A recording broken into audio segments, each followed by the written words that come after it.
നമുക്ക് ചിന്തിക്കേണ്ടത് ചർച്ച് അഡ്മിനിസ്ട്രേഷനിൽ സ്ത്രീകളുടെ പങ്ക് അഥവാ role of women in church administration എന്ന വിഷയത്തെ ആസ്പദമാക്കിയാണ്.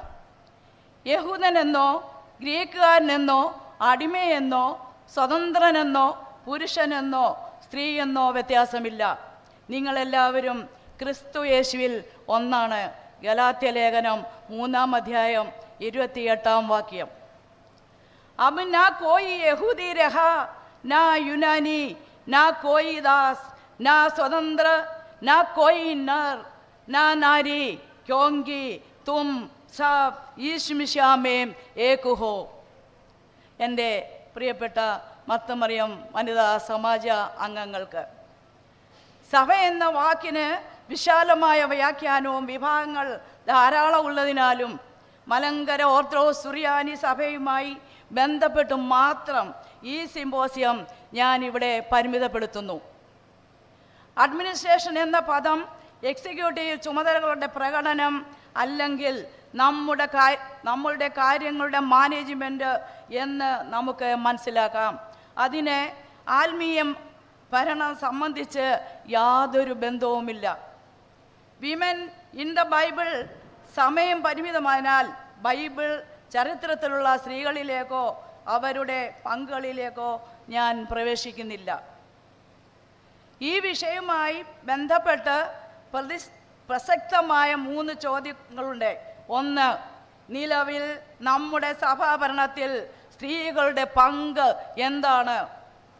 2, അഡ്മിനിസ്ട്രേഷൻ കൈകാര്യം ചെയ്യാൻ സ്ത്രീകൾക്ക് കഴിവിൻ്റെ പ്രശ്നമുണ്ടോ? 3, സഭാഭരണത്തിൽ സ്ത്രീകളുടെ പ്രകടമായ അകൽച്ച നാം കാണുന്നത് എന്തുകൊണ്ട്? ബൈബിളിൽ നേതൃത്വ ഗുണങ്ങൾ പ്രകടമാക്കിയ ധാരാളം സ്ത്രീകൾ ഉണ്ടെങ്കിലും പുരുഷന്മാരെ പോലെ തന്നെ തങ്ങൾ പ്രാപ്തരാണെന്ന് തെളിയിച്ച ധാരാളം സ്ത്രീകളും നമ്മുടെ സഭയിൽ ഉണ്ട്. പിന്നെ എന്താണ് സ്ത്രീകൾക്ക് സഭാഭരണത്തിൽ പങ്കുവഹിക്കാനുള്ള തടസ്സം? We should look at the background of our society in general and church in particular. നമ്മുടെ പശ്ചാത്തലം പുരുഷാധിപത്യ സമൂഹമാണ്, അല്ലെങ്കിൽ പാട്രിയാർക്കൽ സൊസൈറ്റി. അതിനാൽ സമൂഹത്തിൻ്റെ പശ്ചാത്തലത്തെ അടിസ്ഥാനമാക്കി വേണം ഈ വിഷയം പരിശോധിക്കുവാൻ. Indian constitution and the bills from our parliament ലിംഗഭേദമില്ലാതെ നമ്മുടെ ഭരണഘടന ഉറപ്പു നൽകുന്നുണ്ടെങ്കിലും നമ്മുടെ രാജ്യത്തിൻ്റെ ഭരണത്തിൽ സ്ത്രീകളുടെ പ്രകടമായ വിടവ് ഉണ്ടായിരുന്നു. അതിനാൽ ഇന്ത്യൻ പാർലമെൻറ്റ് നിയമം പാസാക്കുകയും വനിതാ സംവരണത്തിനായി ബിൽ അവതരിപ്പിക്കുകയും ചെയ്തു. 1993 പാസാക്കിയ 73ഉം 74ഉം ഭേദഗതികൾ 1/3 സീറ്റുകൾ സ്ത്രീകൾക്കായി സംവരണം ചെയ്തു. പക്ഷേ നാം ഓർക്കുക, ഈ ചലനങ്ങളെല്ലാം ഉണ്ടായിരുന്നിട്ടും 2024 ഏപ്രിലിലെ കണക്കനുസരിച്ച് ഇന്ത്യയിൽ 77 വനിതാ നിയമനിർമ്മാതാക്കളുണ്ട്. ഇത് മൊത്തം സീറ്റുകളുടെ 14.7% മാത്രമാണ്. അവർ ചർച്ച്. നമുക്ക് നമ്മുടെ സഭയിലേക്ക് ഒന്ന് തിരിച്ചു പോകാം. സഭാഭരണത്തിൽ സ്ത്രീകളുടെ നാമമാത്രമായ അല്ലെങ്കിൽ പങ്കാളിത്തമില്ലാത്ത ഒരു പുരുഷാധിപത്യ സമൂഹമായി നാം തുടരുന്നു. ഇടവക ജനറൽ ബോഡി യോഗങ്ങളിൽ പങ്കെടുക്കാനും ഇടവക ഭരണത്തിലേക്ക് തിരഞ്ഞെടുക്കപ്പെടാനും സ്ത്രീകൾക്ക് അവസരം നൽകിയിട്ടും ഇടവക ഭരണത്തിലേക്ക് സ്ത്രീകൾ മുന്നോട്ട് വരുന്നത് വളരെ കുറവാണ്. Legal stance in our church based on 1934 constitution so far. ഇതുവരെയുള്ള നിയമപരമായ നിലപാട്. ഇടവക തലത്തിൽ നിയമപരമായ തടസ്സങ്ങളില്ലെങ്കിലും ഭദ്രാസന തലത്തിലും സെൻട്രൽ ചർച്ച് തലത്തിലും സഭാഭരണപ്രകാരം പുരുഷന്മാർക്ക് മാത്രമായി അത് മാറ്റിവെച്ചിരിക്കുന്നു. ഇടവക തലത്തിന് പുറത്ത് തിരഞ്ഞെടുക്കപ്പെടുന്ന സ്ത്രീകളെയും പുരുഷന്മാരെയും ഉൾപ്പെടുത്തുന്നതിന് റൂൾ കമ്മിറ്റി ഉടനടി ഭരണ ഭേദഗതി ചെയ്യണം. അല്ലാത്ത പക്ഷം അത് മൗലിക അവകാശങ്ങൾക്കും ലിംഗസമത്വത്തിനും എതിരാണ്. അതുകൊണ്ട് നമ്മുടെ സഭ ഭരണതലങ്ങളിൽ പുരുഷന്മാർ മാത്രമായി തുടരുന്നു. ലോകമെമ്പാടുമുള്ള സ്ത്രീകൾ ഭരണം നിയന്ത്രിക്കുമ്പോൾ നമ്മുടെ സഭയ്ക്ക് ഇത് വളരെ നാണക്കേടാണ്. ക്ഷമിക്കണം. നമ്മുടെ സഭയിലെ സ്ത്രീകൾ ദുർബലരല്ല.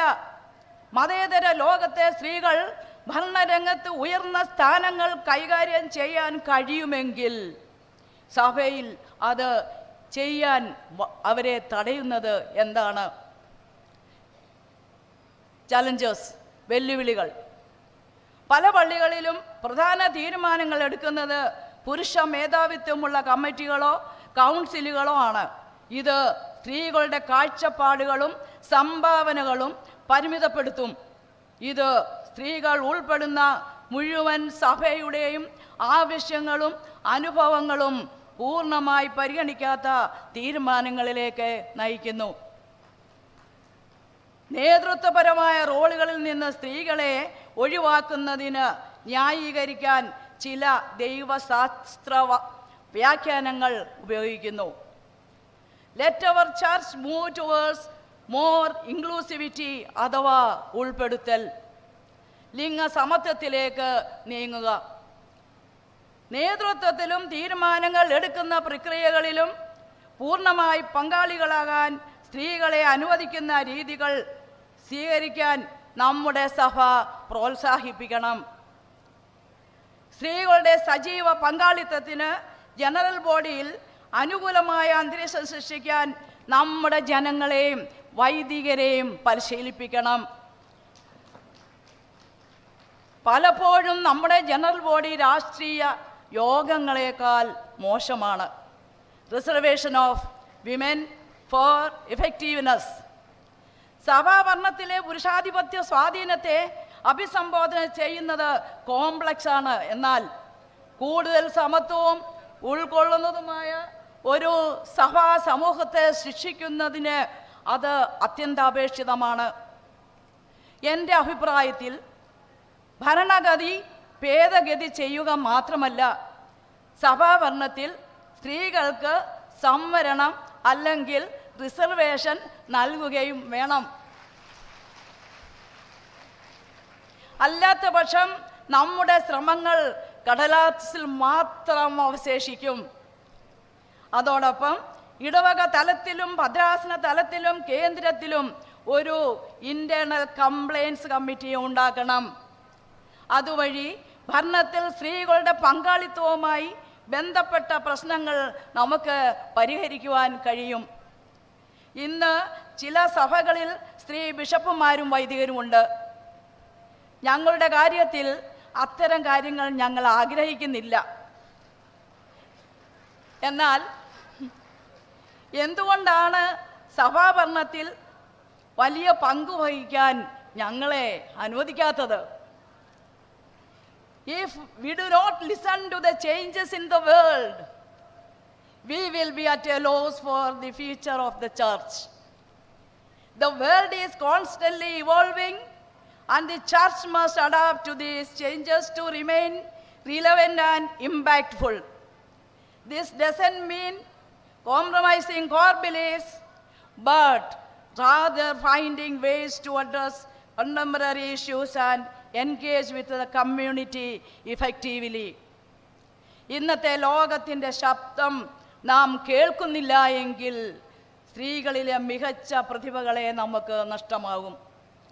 സ്ത്രീകൾ കൗൺസിൽ അംഗങ്ങളും മാനേജിംഗ് കമ്മിറ്റി അംഗങ്ങളുമാകട്ടെ, എന്തുകൊണ്ട് സഭാ ലീഡറിൽ ഒരു സ്ത്രീ പാടില്ല? ഈ സിംബോസിയത്തിൽ നിന്ന് ഉരുത്തിരിഞ്ഞ എൻ്റെ നിഗമനങ്ങൾ ഞാൻ സംഗ്രഹിക്കട്ടെ. 1. സ്ത്രീകൾ സഭാഭരണത്തിൽ ഇല്ലാത്തതിൻ്റെ കാരണങ്ങൾ സമഗ്രമായി പഠിക്കണം. 2. പുരുഷാധിപത്യത്തിൽ അടിസ്ഥാനമായ സമൂഹവും സമുദായങ്ങളും കാലത്തിൻ്റെ ചുവരെഴുത്തുകൾ വായിക്കാൻ ഇനിയും അമാന്തിക്കരുതേ. 3. ആവശ്യമായ മാറ്റങ്ങൾ നമ്മുടെ റൂൾസിലും ഭരണഘടനയും വരുത്തുവാൻ ഇനിയും താമസിക്കരുതേ. 4. സ്ത്രീകൾ സഭാഭരണത്തിൽ എത്തിച്ചേരുന്നതോടുകൂടി വെല്ലുവിളികളെ തരണം ചെയ്യുവാൻ സഭ മുൻകരുതലുകൾ എടുക്കുവാൻ മടിക്കരുതേ.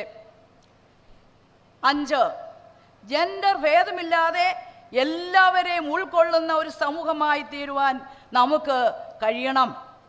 6, സഭാഭരണത്തിൽ സ്ത്രീകൾക്ക് സംവരണം അല്ലെങ്കിൽ റിസർവേഷൻ നൽകണം. 7, ഇനി മുതൽ കുറഞ്ഞ പക്ഷം ഇവിടെ ഇരിക്കുന്ന ഓരോരുത്തരും ജനറൽ ബോഡിയിൽ പങ്കെടുക്കുവാൻ ഉപേക്ഷ വിചാരിക്കരുത്. പങ്കെടുക്കുക മാത്രമല്ല, അഭിപ്രായം പറയുകയും ഇടവക ഭരണസ്ഥാനങ്ങളിൽ പ്രവർത്തിക്കുകയും ചെയ്യണം. ഓർക്കുക, മഹാത്മാഗാന്ധി പറയുന്നു, B the change that you wish to see in the world.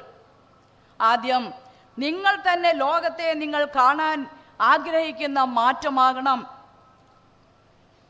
खुद वो बदलावे बनिए जो आप दुनिया में देखना चाहते हो. ഭദ്രാസന കൗൺസിലും സഭാ മാനേജിംഗ് കമ്മിറ്റിയും മാത്രമല്ല, ഇന്ത്യൻ പ്രധാനമന്ത്രിയും ഇന്ത്യൻ പ്രസിഡന്റും വനിതകളാകാമെങ്കിൽ മലങ്കര ഓർത്തഡോക്സ് സുറിയാനി സഭയ്ക്ക് എന്തുകൊണ്ട് ഒരു വനിത ആത്മായ ട്രസ്റ്റി ആയിക്കൂടാ? ഇത് ഒരു സ്വപ്നമായിരിക്കാം. ഈ തലമുറയിലെങ്കിലും അത് സാക്ഷാത്കരിക്കാൻ നമുക്ക് പ്രാർത്ഥിക്കാം. നന്ദി, നമസ്കാരം. ദൈവം നമ്മെ അനുഗ്രഹിക്കട്ടെ.